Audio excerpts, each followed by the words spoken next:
Nous avons tous 24 heures dans une journée, pas une seconde de plus, pas une de moins. Ce qui fait que certains d'entre nous restent dans la moyenne, végètent dans l'ordinaire, tandis que d'autres accomplissent des exploits extraordinaires. Des œuvres qui marquent l'histoire n'a rien à voir avec la famille dans laquelle ils sont nés. Cela, vous n'y pouvez rien. C'est un hasard du destin. Cela n'a rien à voir non plus avec votre statut socio, économique, votre richesse ou votre pauvreté. Non. Tout repose sur une chose essentielle. La manière dont vous prenez les rênes de votre vie, dont vous commandez votre existence avec une autorité inflexible. Qu'est-ce qui déclenche cet interrupteur intérieur, cette mise en surmultiplié, cette force destructrice qui vous propulse au-delà des limites humaines? C'est cette étincelle intérieure, cette pulsion qui vous pousse à aller plus loin, à creuser plus profondément dans vos tripes, à pousser plus fort quand tout semble s'effondrer. Quand tout raisonnement logique vous hurle d'abandonner, c'est là que vous devez puiser dans vos émotions brutes. Cette colère ardente, cette frustration qui vous consume, cette peur qui menace de vous paralyser, et les transformer en carburant pour vous surpasser, pour crier au monde « Je ne m'arrête jamais ». C'est possible, je le sais. Je suis béni et hautement favorisé, doté d'un potentiel immense, d'une richesse intérieure qui attend d'exploser. J'ai du feu en moi, des trésors enfouis dans mon âme, et je peux faire jaillir cette grandeur dans l'univers. C'est possible. Je peux écrire mon propre livre, bâtir mon entreprise, voyager à travers le monde, découvrir des horizons nouveaux. C'est possible. Je peux rebondir après l'adversité, réinventer ma vie de fond en comble, renaître de mes cendres comme un phénix.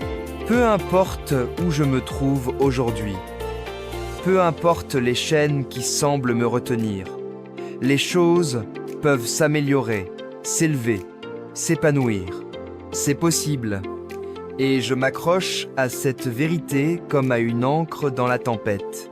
Le vrai combat, la guerre la plus féroce que vous aurez à mener, c'est celle contre vous-même, contre ce reflet dans le miroir qui vous défie chaque matin. Ce n'est pas facile, loin de là, de vous regarder en face et de changer votre propre vie. C'est un enfer brûlant, une fournaise où vous devez assumer la pleine responsabilité de vos choix, apprendre de nouvelles compétences, affronter l'inconfort, marcher sur des charbons ardents. Et c'est une bonne chose, car cet inconfort est le creuset de la croissance, le forgeage de votre force intérieure. Si vous passez votre vie à fuir la douleur, à esquiver la résistance, vous resterez éternellement faible, fragile comme une brindille sous la bourrasque. Mais si vous voulez grandir, évoluer en tant que personne, vous devez faire ami-ami avec la douleur, embrasser l'inconfort comme un vieil allié, savourer la lutte comme un vin rare. Sortez de votre zone de confort, car cette zone est le lieu le plus mortel qui soit, un cimetière de rêves où l'âme s'atrophie. Vous ne devriez jamais vous sentir trop à l'aise. Soyez heureux, oui, mais toujours insatisfait, animé par une soif inextinguible. Si quelqu'un vous dit « Sois satisfait de ce que tu as », pose-toi là, rejetez ces paroles empoisonnées, éloignez ces voix de votre cercle. Non, ne vous contentez pas. Doublez votre business, triplez vos ambitions, quadruple vos efforts. Ne soyez jamais satisfait de ce que vous avez, car la quête de plus vous transforme en une version supérieure de vous-même, sculptée dans le marbre de l'effort. Vous détenez un pouvoir bien plus grand que vous ne pourriez jamais l'imaginer. Ne vous sous-estimez pas, ne vous rabaissez pas avec un cynisme stérile. Vous ne connaissez pas encore l'étendue de vos capacités. Alors défiez-vous. Provoquez cette force tapie en vous. Vous êtes plus qu'un conquérant, un guerrier divin, armé pour la victoire. Si vous aspirez à être riche et heureux pour le reste de vos jours, apprenez cette leçon fondamentale. Travaillez plus dur sur vous-même que sur votre emploi, jusqu'à ce que votre esprit s'ouvre aux possibilités infinies, jusqu'à ce que vous croyiez fermement « Je peux le faire ». Vous ne le ferez jamais. Une fois que votre esprit s'aligne sur cette croyance, alors seulement vous commencerez à décomposer tactiquement comment y parvenir, étape par étape, brique par brique. Jusque-là, la défaite restera toujours une option. Votre plus grand adversaire, c'est vous-même, vous contre vous. C'est à vous de vous lever chaque matin, d'imposer une discipline d'acier, de mettre en œuvre un travail acharné, constant, jour après jour. Car c'est cette constance qui engendre le succès. Aucun coach, aucun entraîneur, aucun mentor, aucun patron ne peut le faire à votre place. C'est vous contre vous, un combat sans merci. Écoutez-moi attentivement. La différence entre les bêtes féroces et les gens moyens, c'est que les moyens vivent de chèque en chèque, d'instant en instant, obnubilés par le présent éphémère, sans jamais songer à leur futur. La moitié de la victoire, c'est simplement se présenter au combat. Si vous ne vous présentez pas, vous ne gagnerez jamais. C'est une certitude mathématique. Je me présente pour ce combat, ici et maintenant. Prête à servir, prête à en découdre. J'en ai fini de me cacher dans l'ombre par peur d'échouer. Je vais affronter cela de front et que les dés tombent où ils veulent. Ce qui vous contrôle, ce n'est pas tant la manière dont vous combattez, mais les pensées que vous laissez s'infiltrer dans votre esprit. Si vous permettez à l'ennemi intérieur, ce doute, cette peur, de s'installer, il pillera votre paix, votre santé mentale, tout ce que Dieu vous a donné. Il me volait le moment présent, car j'étais obsédé par ce qu'il pourrait faire, par des scénarios qui n'ont jamais existé. Je me battais contre des fantômes, des « et si » qui me rongeaient. Certains d'entre vous sont en guerre simplement à cause de leur manière de penser, piégés dans un cycle mental toxique. Quand vous portez un rêve, méfiez-vous des vautours qui cherchent à l'écraser, à l'étouffer, avant qu'il n'éclose. Ne les laissez jamais faire. C'est votre défi ultime. Je vous mets au défi de chérir votre rêve, de le poursuivre avec tout ce que vous avez, jusqu'à devenir légendaire à votre manière unique. Avez-vous déjà regardé ces documentaires animaliers à la télé, ceux sur les lions? Il y a ce lion, le roi de la jungle, avec sa crinière imposante, majestueux, allongé sous un arbre en pleine savane africaine, immense, écrasé par la chaleur torride, il ne bouge pas. Les lionceaux viennent l'embêter, mordillant sa queue, tirant ses oreilles. Il ne bronche pas. La lionne s'approche, le provoque, crée du remue-ménage. Toujours rien. Les autres animaux, chacals, hyènes, le remarquent, s'enhardissent, commencent à rôder, à aboyer, à ricaner, à mordiller ses pattes, à défier son autorité. Il s'approche, de plus en plus audacieux, jusqu'à ce qu'un jour ce lion se lève d'un bond, rugit avec une fureur qui ébranle la terre, déchiquette tout sur son passage. Les autres s'enfuient comme le vent, terrifiés, car il dévore tout ce qui ose croiser son chemin. De temps en temps, le lion doit rappeler au chacal qui il est vraiment. Laissez-moi vous dire une vérité que vous connaissez déjà. Le monde n'est pas un jardin de roses et d'arc-en-ciel. C'est un endroit cruel, impitoyable. Et peu importe votre robustesse, il vous mettra à genoux et vous y maintiendra si vous le laissez faire. Ni vous, ni moi, ni personne ne frappe aussi fort que la vie elle-même. Mais ce n'est pas une question de savoir à quel point vous frappez fort. C'est une question de combien de coups vous pouvez encaisser tout en continuant d'avancer. De combien de douleurs vous pouvez endurer tout en poussant vers l'avant. C'est ainsi que l'on gagne, c'est ainsi que l'on triomphe. Si vous savez ce que vous valez, allez chercher cette valeur, mais soyez prêts à encaisser les coups, à ne pas pointer du doigt autrui en disant « Je ne suis pas là où je veux être à cause de lui, d'elle ou de quiconque ». Les lâches font cela, et vous n'êtes pas un lâche. Vous êtes meilleur que cela.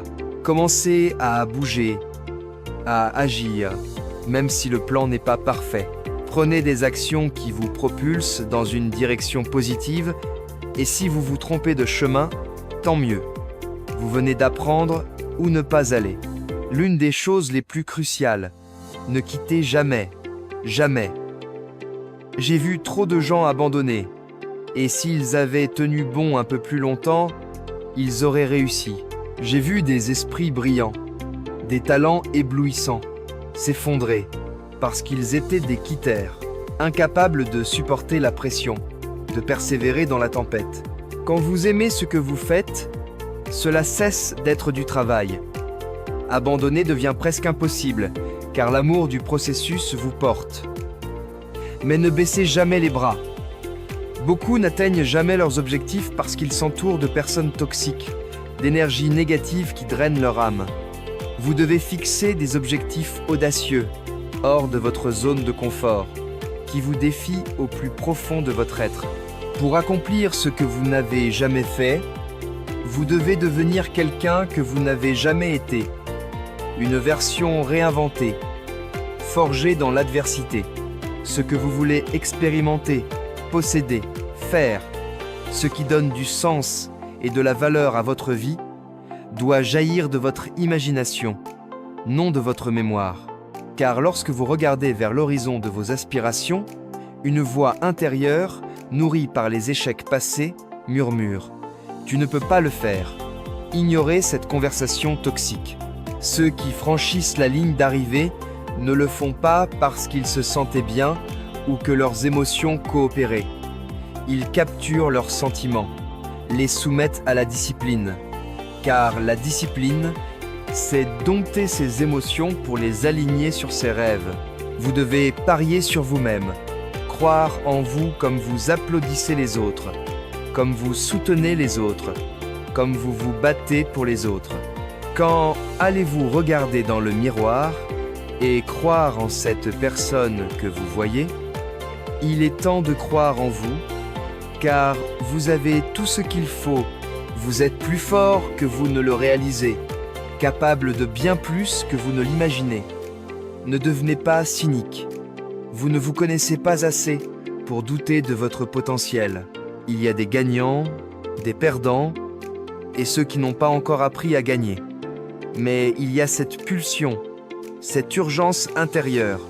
Chaque champion l'a ressenti, chaque président, chaque roi, chaque lion, chaque soldat, chaque victorieux l'a senti. Cette urgence, c'est l'appel à persévérer, à ne jamais céder.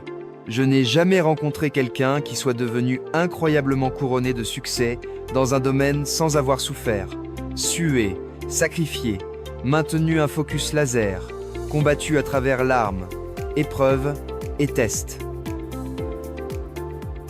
Levez-vous, agissez comme si vous jouiez au basketball, au football, avec l'intensité d'une bête compétitive. Beaucoup d'entre vous ont perdu cet esprit de compétition. Retrouvez cette flamme, ce feu primal. Je ne suis pas contre d'autres orateurs motivants. Je suis simplement compétitif, animé par une faim insatiable. Des choses hors de votre contrôle surviendront. Mais le pire que vous puissiez faire est de laisser l'incontrôlable vous contrôler. Maîtrisez vos émotions. Restez calme au cœur de la tempête et trouvez comment avancer.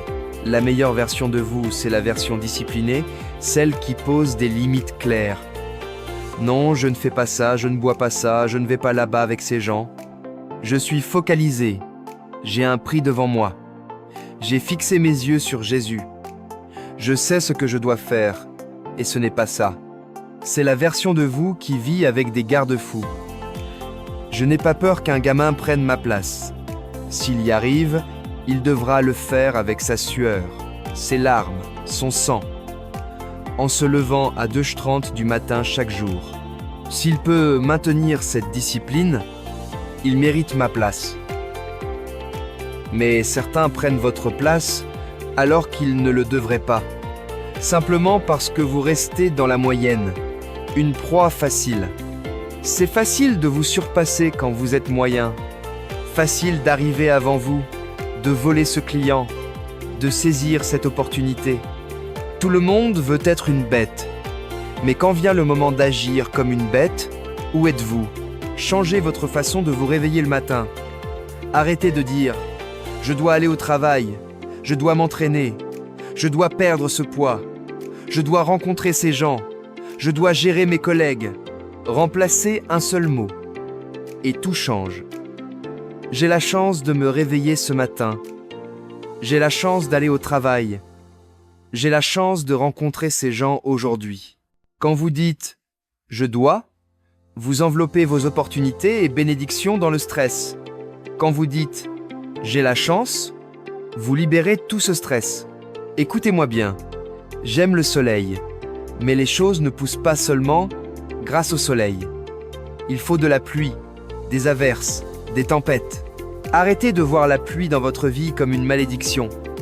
Mes plus grandes idées ne sont pas venues sur une croisière ensoleillée, mais dans mes nuits les plus sombres, dans mes douleurs les plus intenses. Mes moments les plus glorieux ne sont pas nés de mes triomphes, mais de mes défaites les plus écrasantes. Car c'est dans la défaite que j'ai dû trouver un moyen de me relever, de me réinventer. Changez votre regard sur l'adversité, car comme le fer aiguise le fer, c'est elle qui vous forge. Le succès est magnifique, mais il ne vous fait pas toujours grandir dans certains domaines. La défaite, elle, vous transforme. Être moi n'est pas facile. Ce n'est pas pour les cœurs faibles, pas pour les âmes tièdes. Vous pouvez porter les mêmes chaussures que moi, mais elles ne vous feront pas tenir debout comme moi. J'ai combattu pour me hisser, pour aller au travail, pour me remettre sur pied, pour continuer, pour aimer, pour vivre, pour sortir du lit. J'ai lutté contre mes peurs, mes pensées, mes angoisses, mes insécurités. J'ai affronté les haineux, les menteurs, les traîtres, parfois même ma propre famille. Souvent, allongé dans mon lit, je ne pouvais pas dormir, car je me battais contre moi-même. Je suis désolé, mais c'est la vérité d'un guerrier.